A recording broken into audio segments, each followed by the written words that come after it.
Ces deux équipes, les gars, c'est les deux meilleurs effectifs actuellement en Afrique, les gars. Il n'y a aucun débat là-dessus. Il n'y a aucune équipe africaine actuellement qui peut dire on a un meilleur effectif que le Sénégal ou que le Maroc. Impossible, frère. Impossible. Après, la question, c'est entre le Maroc et le Sénégal, laquelle est la meilleure équipe? Et franchement, les frères, en réfléchissant très bien, je pense que le Sénégal reste quand même au-dessus. Quand on regarde bien cette liste, alors je pense qu'au niveau des gardiens de but, le Maroc a plus de gardiens intéressants. Là où le Sénégal, il n'y a vraiment que Edouard Mendy qui est vraiment impressionnant, alors que le Maroc, entre Bono, premier gardien, et Mounir, le deuxième gardien, il y a vraiment très peu de différence. Les deux sont très bons. Après, pour ce qui est des défenseurs, le Maroc a un avantage au niveau des latéraux, même s'il faut quand même dire le latéral gauche du Sénégal, c'est clairement le meilleur latéral gauche d'Afrique. Malik Diouf, sur ce début de saison actuellement, c'est le meilleur latéral africain, latéral gauche africain, attention. Même si bien sûr, avec Hakimi, le Maroc se rattrape largement. Mais là où le Sénégal est au-dessus en défense, c'est surtout sur la défense centrale.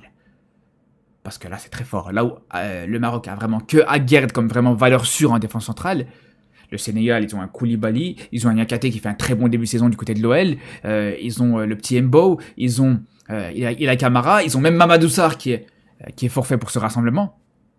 Donc la défense centrale, c'est très fort. Après, pour les milieux de terrain, là aussi, je pense que le Sénégal est au-dessus, les frères, faut être honnête. Bon, même si le Maroc a un très bon milieu de terrain, à voir ce que ça va proposer avec El Yanaoui qui a fait son premier rassemblement sur le mois dernier. Mais à côté de ça, les gars, le milieu de terrain du Sénégal, entre des joueurs comme Lamine Camara, Pape Matar, Pape Gueye, Idrissa Gueye, vraiment, pour moi, c'est clairement le meilleur milieu de terrain africain, les gars, clairement. Je parle même pas des joueurs comme Pathé Ciss, des joueurs comme Namphalis Mendy, voilà, c'est des petits bonus, on va dire. Et là où c'est un peu plus partagé, c'est au niveau de l'attaque. Je pense que, en termes de numéro 9, en termes d'attaquant, le Maroc a des meilleurs 9. Igaman, ouais, après ça reste un peu plus en dessous, mais El Kaabi et Nessiri, voilà. Pour moi, c'est au-dessus de tous les 9 du Sénégal actuellement, que ce soit Nicolas Jackson, que ce soit Boulaïdia. Mais au niveau des ailiers, il y a plus de valeur sûre actuellement. Il y a plus de joueurs surtout en forme actuellement. Les Ismail Assar, les Iliman Ndiaye, même si Hassan Diao là actuellement il est forfait. Mais tous ces joueurs-là actuellement, les frères, ils sont dans une meilleure forme. Ils sont plus rassurants que tous les ailiers marocains, que ce soit Akoma, que ce soit Brahim qui joue quasiment pas avec le Real Madrid, que ce soit Adli, tout ça. Le Sénégal a l'avantage là-dessus. Mais voilà, pour moi, ça se joue à très peu. Hein. Ça se joue vraiment à très peu. Non mais les gars, sincèrement, je l'ai dit dans ma vidéo d'avant. Imaginez un match amical entre le Maroc et le Sénégal. D'un côté, on a 26 victoires sans défaite, et là, on a 16 victoires consécutives. Imaginez les deux. Ça va être un match amical de fou. Et de plus, il se peut qu'on se rencontre en finale de CAN. Qui sait? Mais en tout cas, ce qui est clair et net, c'est que ces deux équipes-là, elles sont incroyables. Pour moi, c'est les deux plus gros d'Afrique. Je suis désolé de le dire, les gars. C'est les plus gros d'Afrique. Actuellement, je parle. Commencez pas à me sortir des stats, etc. Moi, je parle actuellement. C'est les deux équipes-là qui peuvent rivaliser contre les équipes en Europe. Le match, franchement, ça serait top. Qu'on joue à Rabat, devant les téléspectateurs, franchement, ce serait un match de fou. Et en plus, ce qui est bien, c'est qu'on s'entend très bien. Le Maroc et le Sénégal, on a une très bonne amitié. Moi, je kiffe mes frères sénégalais, franchement. Et franchement, le fait qu'on joue un match, ce serait vraiment top, du top. Mais mes frères sénégalais, il y a une forte chance que si on joue contre vous, vous ne serez plus à... Vous vous arrêtez à 26 victoires, quoi. Parce que nous, on ne se laissera pas faire. Imaginez un peu Maroc-Sénégal à l'heure actuelle. Le premier et le deuxième au classement FIFA Afrique. Imaginez un peu un match entre les deux ici. Ça sera un combat des lions. Les lions de l'Atlas et les lions de la Teranga. Donc deux lions vont s'affronter.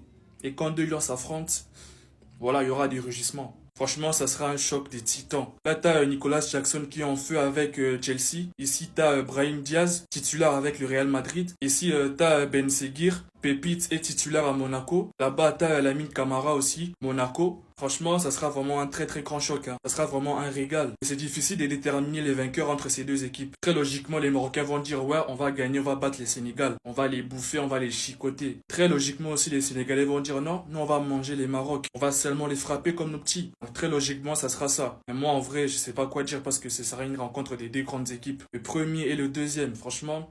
Ça sera vraiment très très chaud. Hein. Sincèrement, moi j'aimerais voir cette rencontre ici. Ça sera vraiment passionnante, ça sera vraiment excitante. Je suis sûr qu'il y aura mort d'homme, hein. Il y aura vraiment mort d'homme ces jours-là. En vrai, moi j'ose pas imaginer, hein. Ça serait vraiment une rencontre de fou. Maroc, Sénégal, fort.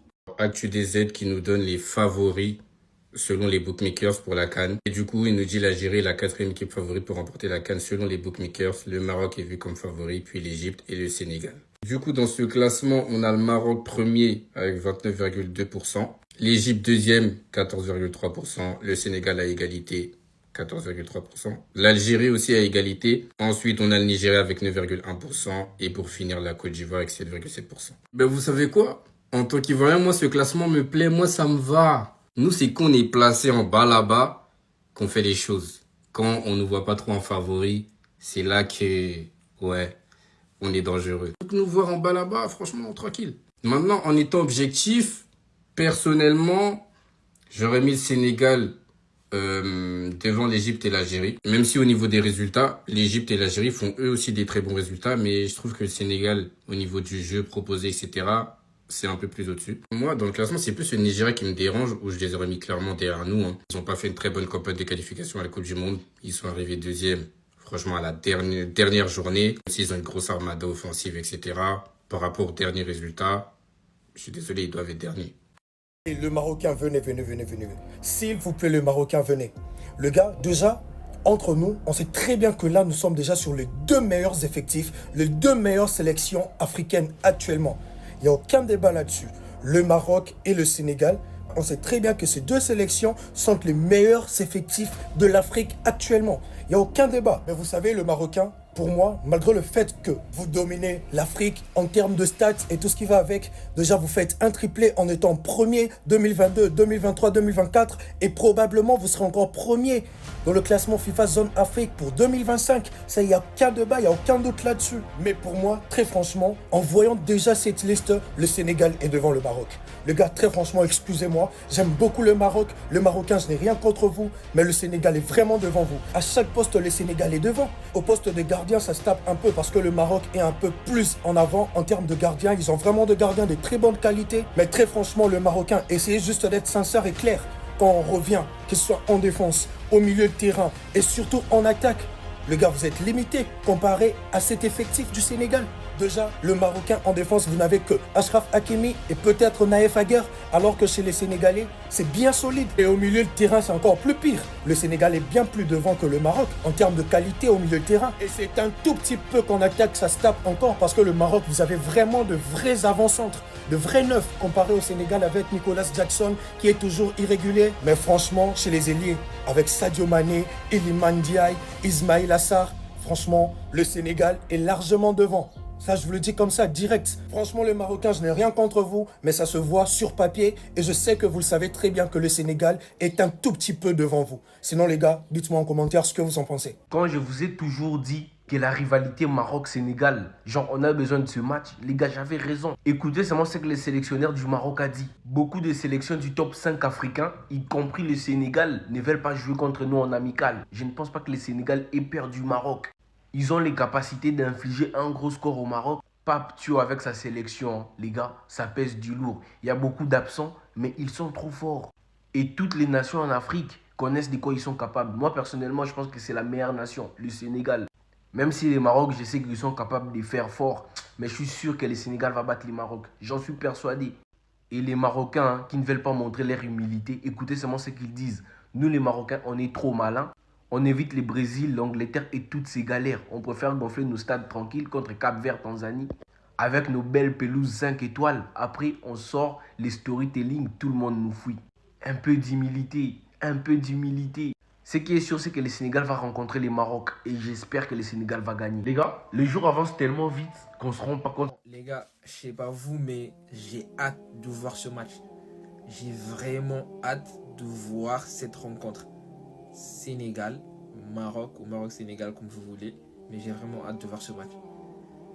Parce que pour moi et pour peut-être la majorité des gens, c'est peut-être les équipes les plus complètes du continent, deux des équipes les plus complètes en rajoutant la Côte d'Ivoire et une ou deux autres équipes, mais c'est peut-être les deux équipes les plus complètes et les plus homogènes qu'il y a actuellement en Afrique. Mais j'ai vraiment hâte de voir ce match. Je sais pas si ça sera à la CAN ou on qualifie un match amical, je sais pas, mais faut que ce match il soit, faut que ce match il existe, faut qu'on le voit vraiment, parce que là il y a vraiment, faut qu'on sache qui est vraiment le patron du continent actuellement, parce que d'autres me diront oui le Maroc parce qu'ils sont premiers au classement FIFA, ils ont raison, D'autres me diront, ouais, oui, mais ces 2-3 dernières années, le Sénégal, c'est fort. Ils ont une série de, je sais pas combien de matchs sans défaite, tout ça. Et le classement FIFA, voilà, c'est... Ils ont aussi raison, ils ont des arguments qui pourront avancer. Mais ce qui pourra vraiment... Et peut-être aussi, c'est peut-être pas sur un match qu'on saura qui est plus fort que l'autre, mais on a envie de voir ce match. On a envie de vraiment, au moins, avoir quelque chose qui va nous situer dans le débat. S'il y en a, s'il existe. Mais on a vraiment envie de voir ce match. Les gens qui sont... Les gens qui peuvent le faire, les gens qui peuvent appeler à ce match, les gens qui peuvent faire que ce match-là se réalise. Faites-le, on a envie de le voir.